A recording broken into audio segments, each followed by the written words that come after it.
Bienvenidos a leer toda la Biblia. Marzo 20, Números, capítulo 30, verso 1 al capítulo 31, verso 54. Moisés mandó llamar a los jefes de las tribus de Israel y les dijo: Esto es lo que el Señor ha ordenado. Un hombre que hace un voto al Señor o una promesa bajo juramento jamás deberá faltar a su palabra. Tiene que cumplir exactamente con lo que dijo que haría.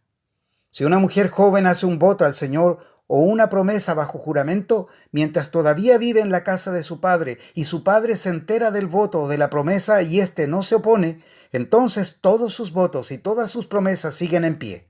Sin embargo, si su padre, el día que se entera, se niega a darle permiso para que cumpla el voto o la promesa, quedarán anulados todos sus votos y todas sus promesas.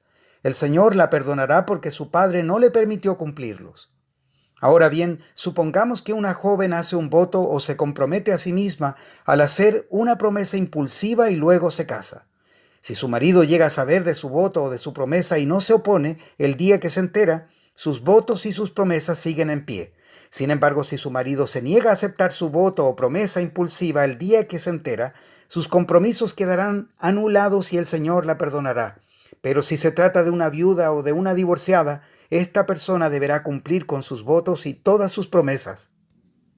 Ahora bien, supongamos que una mujer está casada y vive en casa de su esposo cuando ella hace un voto o se compromete a sí misma con una promesa. Si su marido se entera y no se opone, entonces su voto o su promesa sigue en pie. Pero si su marido se niega a aceptar el día que se entera, entonces su voto o su promesa quedará anulado y el Señor la perdonará. Su marido puede confirmar o anular todo voto o toda promesa que haya hecho para negarse a sí misma. Pero si no se opone el día que se entera, esto significa que está de acuerdo con todos sus votos y todas sus promesas. Si él espera más de un día y entonces intenta anular un voto o una promesa, él recibirá el castigo por la culpa de ella. Estas son las ordenanzas que el Señor le dio a Moisés acerca de las relaciones entre el hombre y su esposa y entre el padre y su hija joven que todavía vive en su casa. Entonces el Señor le dijo a Moisés: En nombre del pueblo de Israel, toma venganza en contra de los madianitas por haber conducido a mi pueblo a la idolatría. Después morirás y te reunirás con tus antepasados. Así que Moisés le dijo al pueblo: Escojan a algunos hombres y ármenlos para pelear la guerra de venganza del Señor contra Madián. De cada tribu de Israel envíen 1000 hombres a la batalla. Entonces se escogieron a 1000 hombres de cada tribu de Israel. En total reunieron a 12,000 hombres armados para la batalla. Así que Moisés envió a 1000 hombres de cada tribu, y Fines, hijo del sacerdote Eleazar, los dirigió a la batalla. Llevaban los objetos sagrados del santuario y las trompetas para dar la orden de ataque. Así que atacaron a Madián, tal como el Señor le había ordenado a Moisés, y mataron a todos los hombres. Los 5 reyes madianitas, Eví, Requem, Zur, Ur y Reba, murieron en la batalla. También mataron a espada a Balaam, hijo de Beor. El ejército israelita capturó a las mujeres y a los niños madianitas y tomó como botín el ganado y los rebaños y toda su riqueza. Quemaron todas las ciudades y las aldeas donde los madianitas habían vivido. Después que reunieron el botín y a los cautivos, tanto personas como animales, llevaron todo a Moisés, al sacerdote Eleazar y a toda la comunidad de Israel que acampaba en las llanuras de Moab, al lado del río Jordán frente a Jericó. Entonces Moisés, el sacerdote Eleazar y todos los jefes de la comunidad salieron a su encuentro afuera del campamento. Pero Moisés se enfureció con los generales y los capitanes que volvieron de la batalla. ¿Por qué dejaron con vida a las mujeres?, les reclamó. Precisamente son ellas las que, siguiendo el consejo de Balaam, incitaron al pueblo de Israel a rebelarse contra el Señor en el monte Peor. Son ellas las que causaron la plaga que hirió al pueblo del Señor. Así que maten a todos los niños varones y a todas las mujeres que hayan tenido relaciones sexuales. Dejen con vida únicamente a las niñas vírgenes, pueden quedarse con ellas. Y todos ustedes, los que hayan matado a alguien o hayan tocado un cadáver, deben permanecer fuera del campamento durante 7 días. Purifíquense ustedes y sus prisioneros en el 3er día y en el 7º. Purifiquen también toda su ropa y todo lo que está hecho de cuero, pelo de cabra o madera.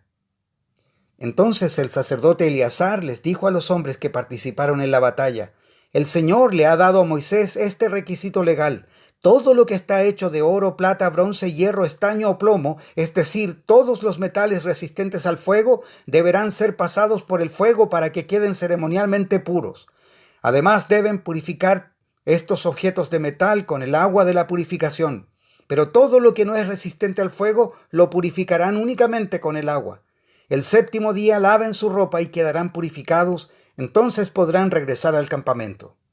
Después el Señor le dijo a Moisés: tú, el sacerdote Eleazar y los jefes de las familias de cada tribu, hagan una lista de todo el botín tomado en la batalla, incluidos la gente y los animales. Luego dividan el botín en dos partes y den la mitad a los hombres que lucharon en la batalla y la otra mitad al resto del pueblo. De lo que le pertenece al ejército, entreguen primero la porción del botín que le corresponde al Señor. Uno de cada 500 prisioneros, así como el ganado, de los burros, de las ovejas y de las cabras. Esta porción de lo que le corresponde al ejército, entrégasela al sacerdote Eleazar como ofrenda al Señor. De la mitad que pertenece al pueblo de Israel, toma uno de cada 50 de los prisioneros y del ganado, de los burros, de las ovejas, de las cabras y otros animales. Entrega esta porción a los levitas que están encargados del cuidado del tabernáculo del Señor. Así que Moisés y el sacerdote Eleazar hicieron lo que el Señor ordenó a Moisés.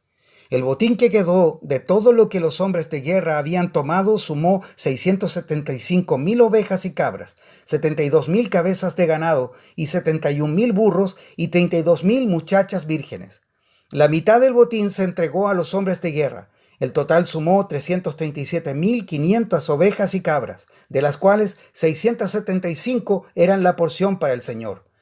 36,000 cabezas de ganado, de las cuales 72 eran la porción para el Señor. 30,500 burros, de los cuales 61 eran la porción para el Señor, y 16,000 muchachas vírgenes, de las cuales 32 eran la porción para el Señor. Moisés le dio al sacerdote Eleazar la porción del Señor, tal como el Señor lo había ordenado. La mitad del botín pertenecía al pueblo de Israel, y Moisés la separó de la mitad que pertenecía a los hombres de guerra. El total entregado a los israelitas sumó 337,500 ovejas y cabras, 36,000 cabezas de ganado, 30,500 burros, 16,000 muchachas vírgenes. De la mitad entregada al pueblo, Moisés tomó uno de cada 50 prisioneros y animales y los dio a los levitas que cuidaban el tabernáculo del Señor. Todo se realizó como el Señor le había ordenado a Moisés. Después los generales y los capitanes vinieron a Moisés y le dijeron: nosotros, tus servidores, contamos a todos los hombres que salieron a la batalla bajo nuestras órdenes. No falta ninguno de nosotros. Así que de nuestra porción del botín presentamos como ofrenda al Señor los artículos de oro que tomamos: brazaletes, pulseras, anillos, aretes y collares. Esto purificará nuestras vidas ante el Señor y nos hará justos ante Él. Entonces Moisés y el sacerdote Eleazar recibieron el oro de todos los comandantes del ejército, que consistía en todo tipo de joyas y artículos artesanales. El oro que los generales y los capitanes presentaron como ofrenda al Señor pesaba aproximadamente 190 kilos.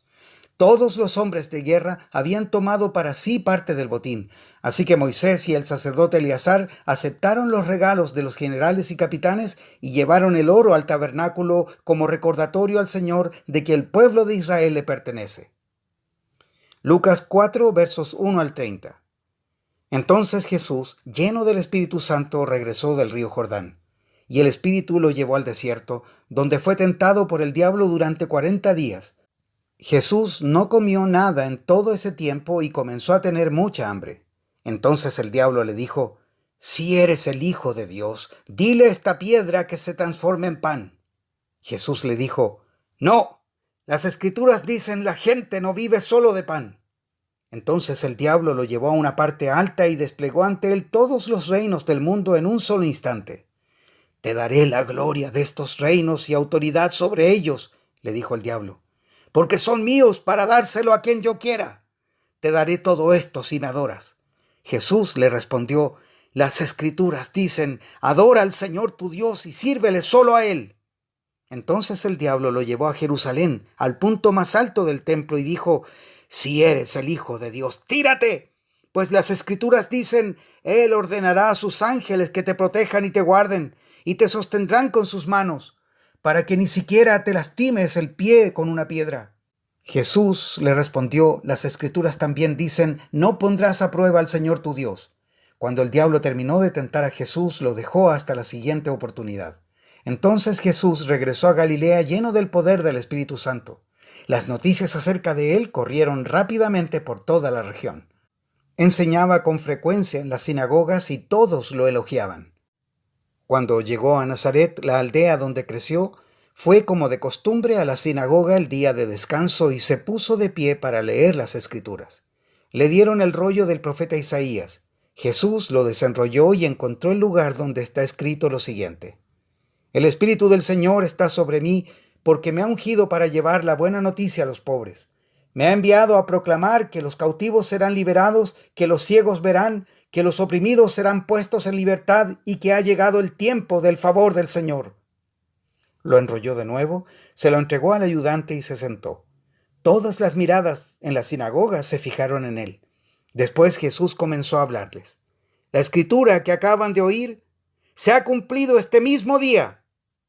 Todos hablaban bien de él y estaban asombrados de la gracia con la que salían las palabras de su boca. ¿Cómo puede ser?, preguntaban. ¿No es este el hijo de José? Entonces Jesús les dijo: seguramente ustedes me citarán el proverbio que dice: médico, cúrate a ti mismo, para decirme: haz milagros aquí en tu propio pueblo como los que hiciste en Capernaum. Pero les digo la verdad, ningún profeta es aceptado en su propio pueblo.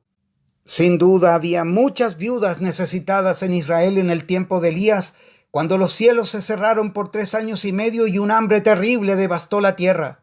Sin embargo, Elías no fue enviado a ninguna de ellas. En cambio, lo enviaron a una extranjera, a una viuda de Sarepta en la tierra de Sidón. También había muchos leprosos en Israel en el tiempo del profeta Eliseo, pero el único sanado fue Naamán, un sirio. Al oír eso, la gente de la sinagoga se puso furiosa. Se levantaron de un salto, lo atacaron y lo llevaron a la fuerza hasta el borde del cerro sobre el cual estaba construida la ciudad. Querían arrojarlo por el precipicio, pero él pasó por en medio de la multitud y siguió su camino. Salmos 63, versos 1 al 11. Oh Dios, tú eres mi Dios, de todo corazón te busco. Mi alma tiene sed de ti. Todo mi cuerpo te anhela en esta tierra reseca y agotada donde no hay agua. Te he visto en tu santuario y he contemplado tu poder y tu gloria. Tu amor inagotable es mejor que la vida misma. ¡Cuánto te alabo! Te alabaré mientras viva. A ti levantaré mis manos en oración. Tú me satisfaces más que un suculento banquete. Te alabaré con cánticos de alegría. Recostado me quedo despierto, pensando y meditando en ti durante la noche. Como eres mi ayudador, canto de alegría a la sombra de tus alas. Me aferro a ti. Tu fuerte mano derecha me mantiene seguro, pero los que traman destruirme acabarán arruinados. Descenderán a las profundidades de la tierra, morirán a espada y se convertirán en comida de chacales. Pero el rey se alegrará en Dios. Todos los que confían en él lo alabarán, mientras que los mentirosos serán silenciados.